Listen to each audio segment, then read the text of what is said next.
People, welcome to my channel Ravens Tales. అందరూ ఎలా ఉన్నారు? మేమైతే చాలా బాగున్నాం. సో మా బావ బర్త్డేకి సర్ప్రైజ్ చేయాలనుకున్నాం. సో అందరం ఒక్కొక్క పని చేస్తూ ఉన్నాం.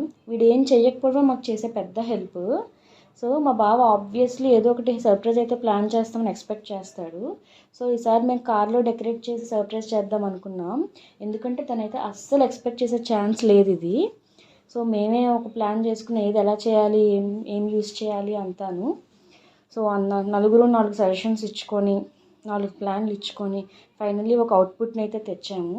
సగం డెకరేషన్ అయ్యాక అసలు ఇది ఉంటుందా లేదా అని మాకు డౌట్ వచ్చింది. సో ఫస్ట్ ఒక ట్రైల్ వేద్దామని చెప్పి ఓపెన్ చేస్తే అది కరెక్ట్గా ఉండేసరికి మాకే డౌట్ వచ్చింది, ఈ బిజినెస్ ఏదైనా పెట్టేసుకుందామా ఈ డెకరేషన్లోని మా టాలెంట్ చూసి. సో తర్వాత ఇంక బెలూన్స్ అన్నీ ఊదుకొని మొత్తం అన్నీ ప్యాక్ చేసుకొని మా బావని కాల్ చేసి రమ్మన్నాం. మా బావ ఎలా సర్ప్రైజ్ అయ్యాడో మీరు కూడా చూడండి.